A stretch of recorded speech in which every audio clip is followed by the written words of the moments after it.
bonjour à toutes et à tous. On se retrouve pour un nouveau CQFR sur la chaîne Basket Session Reverse. Un CQFR que l'on espérait un peu plus joyeux ou un peu plus ouais, enthousiaste. Et au final, évidemment, une grosse déception hier, grosse douche froide avec la défaite de l'équipe de France. Et pour en parler, je retrouve Shai. Shai, ça faisait très longtemps qu'on n'avait pas fait un CQFR ensemble. Euh, voilà, Je notre vidéo de retour, elle va pas être, risque d'être un peu triste. je t'avoue que je pensais pas rentrer de vacances avec une élimination des Bleus. Je m'étais dit, bon, les 2 premiers matchs, je les ai regardés à la cool, de loin, et les vraies choses vont commencer quand je reviens. Et puis, bah, écoute, là, voilà, c'est l'énorme gueule de bois après ce qui s'est passé hier. Surtout que je pense que les gens ne manqueront pas de nous le rappeler dans les commentaires. Mais enfin, Oui, moi, le premier, bah, je ouais, moi aussi. voilà, j'ai annoncé que je pensais que les Bleus pouvaient être champions du monde. Et je pense toujours aujourd'hui que cette ambition était légitime. Et puis, bah, même pas hors du premier tour. Donc, c'est très compliqué, ouais. C'est vrai que tous les 2 on en a fait des tonnes là-dessus, à plusieurs vidéos, on est là: «Non, mais vraiment, il y a les ingrédients et cetera». Ce qui est intéressant, c'est que c'était pas que notre point de vue, c'était aussi celui des joueurs, Ouais. je même pas des supporters, des médias, des joueurs. Je trouve ça toujours intéressant quand les joueurs se prononcent. Ils n'avaient pas caché leur ambition, c'était même pas un rêve, c'était un objectif d'aller chercher une médaille d'or. Et au final, voilà, 2 matchs, Canada 95-65, une, terrible rouste, terrible gifle. Heu et ensuite, on savait à partir de ce moment-là qu'il fallait absolument gagner, qu'une défaite était interdite. Donc c'était pas seulement une réaction d'orgueil, c'était pour se sauver. Et malgré ça, la France a perdu contre la Lettonie 86-88. C'est la première participation à une coupe du monde pour la Lettonie. Il n'y avait pas Kristaps Porzingis et les Lettons, qui ont donc battu l'équipe de France. Deuxième défaite de suite, synonyme d'élimination. La France ne verra même pas les Philippines. La France va sortir après son dernier match contre le Liban mardi.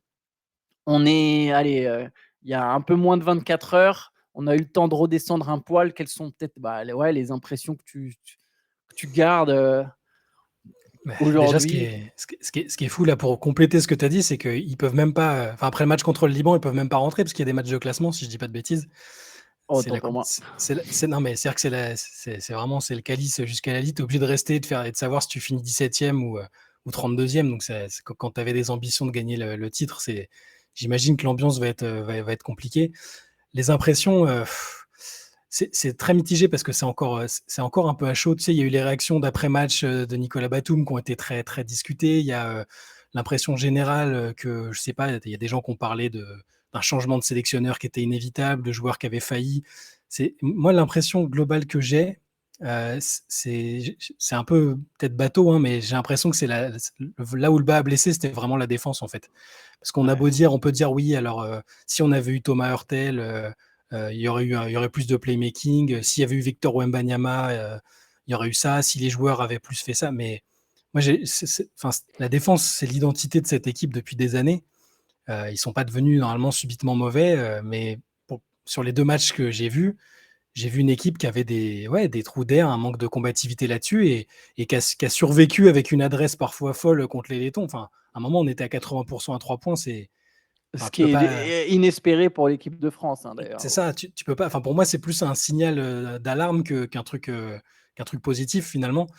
Et ouais, moi, c'est ma grosse déception, c'est sur le sérieux et l'intensité défensive quand tu as des joueurs comme ceux qu'on a. Je veux dire, on peut parler d'absents. Nicolas Batum a parlé d'absents, mais avec ce qu'il y avait là, il y avait largement de quoi mieux faire sur plein d'aspects. Et pour moi, c'est vraiment la défense qui m'a le plus choqué et déçu finalement. Mais si on y réfléchit bien, c'était déjà un problème à l'Eurobasket. On n'avait plus ce plancher défensif, donc quelque part, c'était une lacune qu'on Mm. avait déjà aperçue. Peut-être qu'on s'est dit trop rapidement que ce serait un problème qui serait réglé, notamment avec la présence de Batum. Je pense qu'on a surestimé on a clairement surestimé cette équipe de France.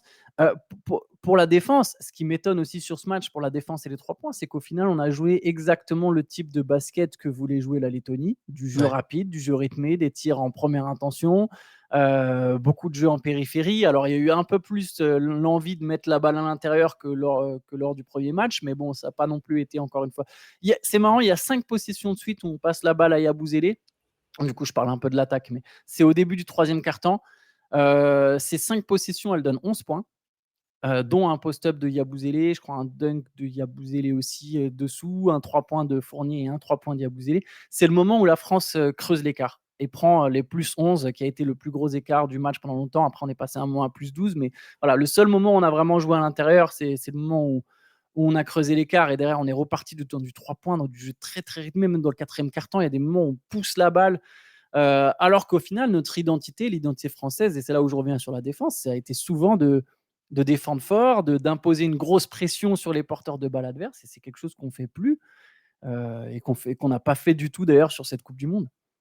Ouais et puis il y a ça et puis après c'est un alors ça a peut-être été provoqué par le manque de confiance qui est né de la gifle contre le Canada et puis par le fait que ce match-là, enfin, le format de cette coupe du monde ne permet pas d'erreur, hein. Tu as perdu le deuxième match, c'est terminé, Mm. mais j'ai eu l'impression, qu'il y a eu un manque, presque un manque d'alchimie alors que c'est des joueurs qui se connaissent, qui ont été pour la plupart en finale des JO ensemble, qui ont décroché des médailles ensemble et c'est terriblement frustrant, quoi. Après, moi, le premier match, honnêtement, il m'avait pas plus, c'était sans doute à tort, hein, mais il m'avait pas plus alarmé que ça.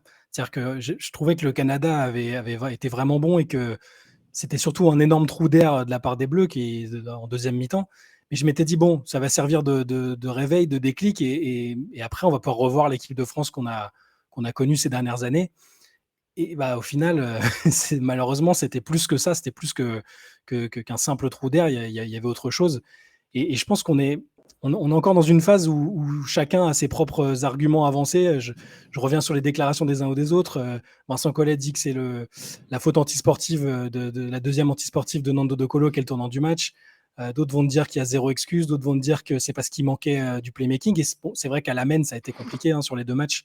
On va pas se mentir, que ce soit les titulaires ou les remplaçants, on peut parler des cas individuels, hein, c'est pas pour cibler forcément des responsables, mais bah, personnellement, j'attendais plus d'Eli Okobo après ce qu'on avait vu de lui sur la scène européenne en France, sur des joueurs individuellement, Nando De Colo, dont le retour devait marquer, je pense, bah, aussi le retour d'une vraie ambition, vu le joueur que c'est. Bah, au-delà de l'expulsion, ça a été un peu difficile. L'entente avec Evan Fournier qui met ses points, mais on ne sent pas forcément l'alchimie dont je parlais.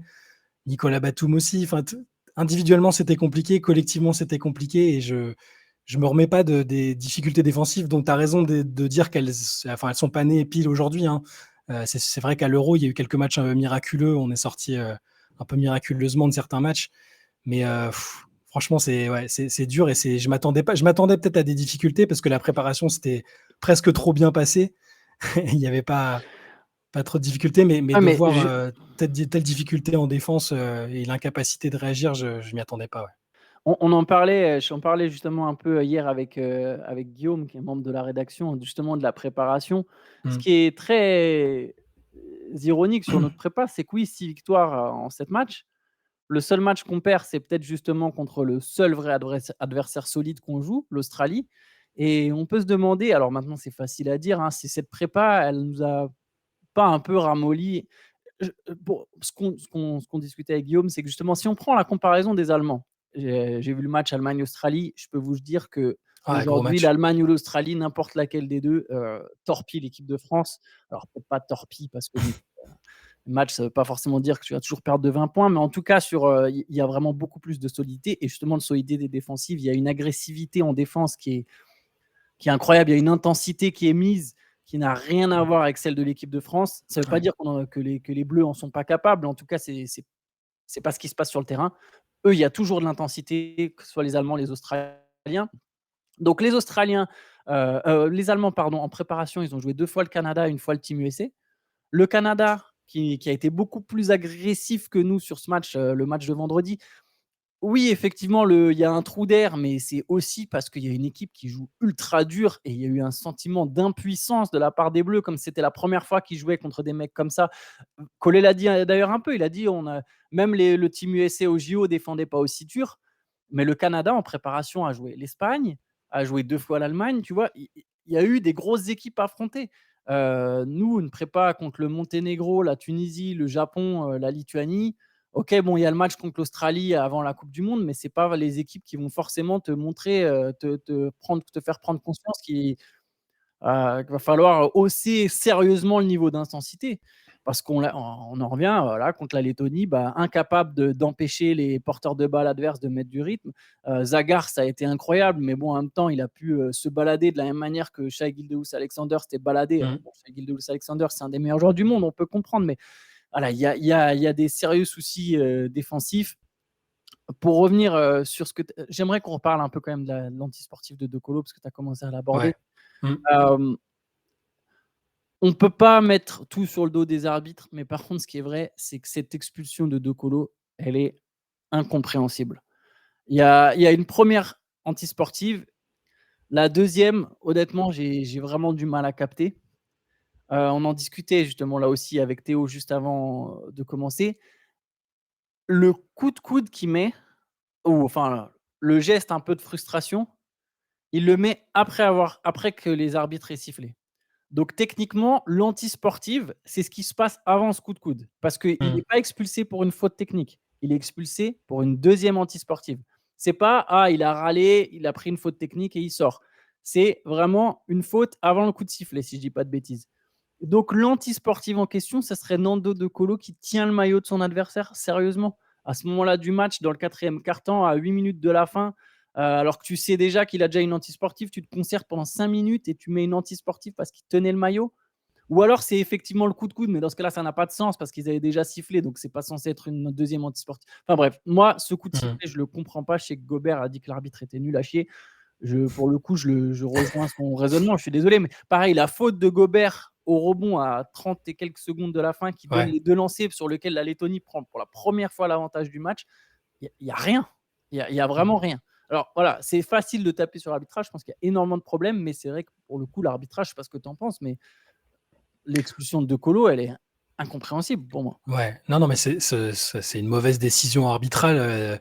Même effectivement, sur le rebond, la faute de Rudy, c'est très, très discutable. Mais pff, je préfère me dire que quand tu es une nation qui est censée être aussi forte et que tu es Ouais, censé avoir l'avantage. Mais je suis d'accord, hein, je suis d'accord avec toi. Les discussions, si tu les prends individuellement, les décisions sont pas bonnes.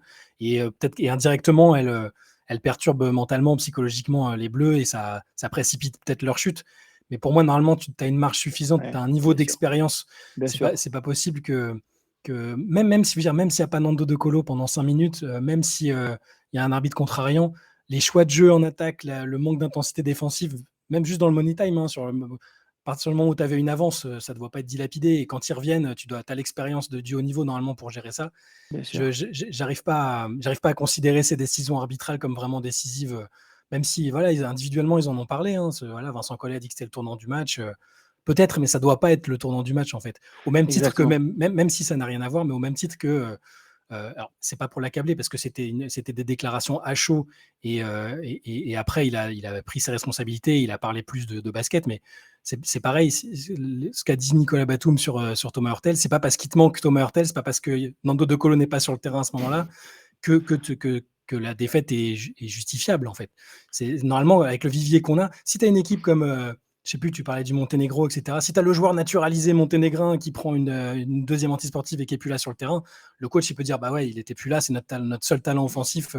Mais là non, pour moi c'est pas possible. Donc l'arbitrage ça fait partie du. J'essaie de me dire maintenant les trois quarts du temps avec l'âge que l'arbitrage c'est un paramètre comme un autre et que Bien sûr.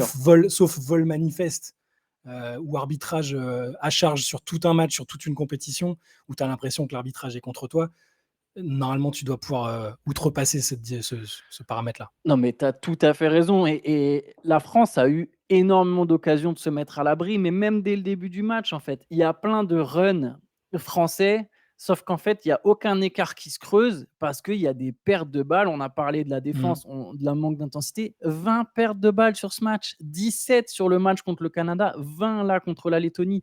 C'est Alors oui, il manque un meneur, c'est sûr, mais bon, déjà, Thomas Hurtel, si c'est lui qui devait régler les problèmes défensifs de cette équipe, excusez-moi, mais ça se serait. Alors oui, peut-être que Thomas Hurtel, il apporte évidemment du playmaking et ça manquait en partie à cette équipe, je pense, mais des fois, il y a aussi tout simplement un manque de rigueur.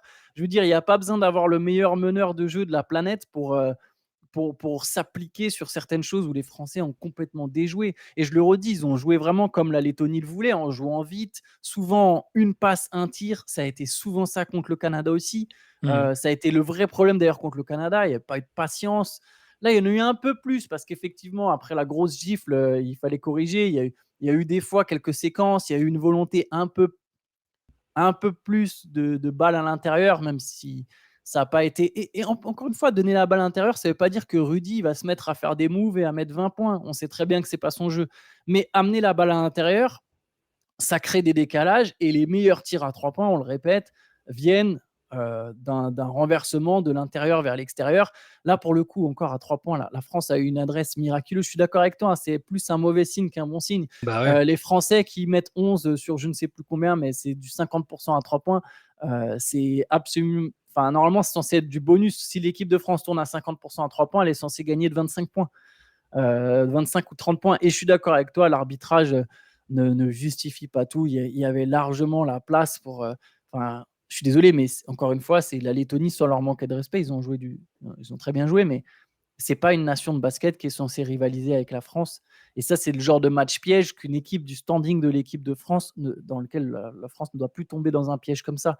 Normalement, tu mets la vis, tu défends fort, et au bout de 15 minutes, 15, 20, 20, 25 minutes max, tu as creusé un vrai écart que tu perds plus. Et il y a eu de la fragilité physique et de la fragilité mentale, en fait. C'est incroyable à ce niveau d'avoir une telle fragilité mentale de la part de l'équipe de France.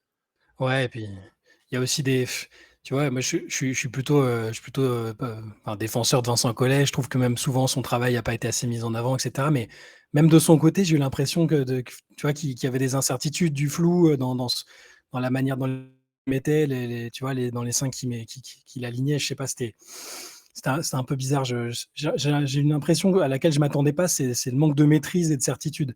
Alors que normalement avec l'effectif qu'il y a, l'expérience collective, même s'il y a des joueurs qui découvraient la compète, et pourtant, c'est pas eux qui ont été les moins bons, hein. Je veux dire, Sylvain Francisco a été plutôt rafraîchissant, il a amené ce qu'il a pu amener, mais c'est globalement le manque de maîtrise et de certitude. Là où on voit, tu parlais des matchs de l'Allemagne, de l'Australie, même les Slovènes, tu as l'impression qu'ils savent à quoi s'en tenir, ils ont cette fameuse identité de jeu, cette dureté, quoi qu'il arrive, et là, on l'a malheureusement pas eu, et c'est assez surréaliste de se dire que là, il reste un match de poule, mais que la compète est déjà terminée. Enfin, c'est assez invraisemblable, j'avoue.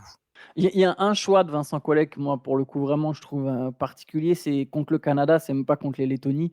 C'est celui à la mi-temps de mettre Eli Okobo dans le 5 à la place de Nando De Colo. J'ai pas l'impression d'ailleurs qu'il a été beaucoup questionné sur le sujet. Déjà parce que de toute façon, après le match contre le Canada, on n'a pas. Enfin, je pense que les journalistes présents n'avaient pas. Enfin, il y avait d'autres choses à dire que de revenir sur ce choix de mettre Eli Okobo, mais quand même, ça aurait pas. Je dis pas que la présence de Nando, je pense qu'il y avait trop d'écart de toute façon, mais c'est au début du troisième quart-temps, il y a quand même que 3 points d'écart à la mi-temps quand Okobo rentre, et c'est pas pour l'accabler, mais c'est le moment où Gildeus Alexander il se régale. Alors bon, De Colo n'est pas un très bon défenseur non plus, donc de toute façon ça aurait peut-être été la même chose, mais il n'y a aucune gestion. À ce moment-là, les Bleus sont complètement impuissants, ils partent complètement en vrille, ils se prennent un 25-8 sur ce quart-temps. Okobo reste longtemps, De Colo met du temps à revenir, alors que c'est justement, comme on le disait, le seul gestionnaire un peu de cette équipe. C'est peut-être le seul qui aurait pu calmer un petit peu. Ça, c'est le choix tactique que j'ai pas compris sur cette compète. Après, il y en a d'autres évidemment, mais je trouve qu'il y a tellement de problèmes avant d'aborder le coaching. Ah ouais, ça, je veux dire, ça revient immanquablement parce que c'est toujours les réactions à chaud. On a l'impression que les gens oublient aussi un peu tout ce qui s'est passé les dernières années. Je dis pas du tout que Vincent Collet est irréprochable, hein. J'ai même commencé par dire que je trouvais il y avait des choses qui étaient, à mon sens, des manquements, et il sera le premier à le dire, à mon avis.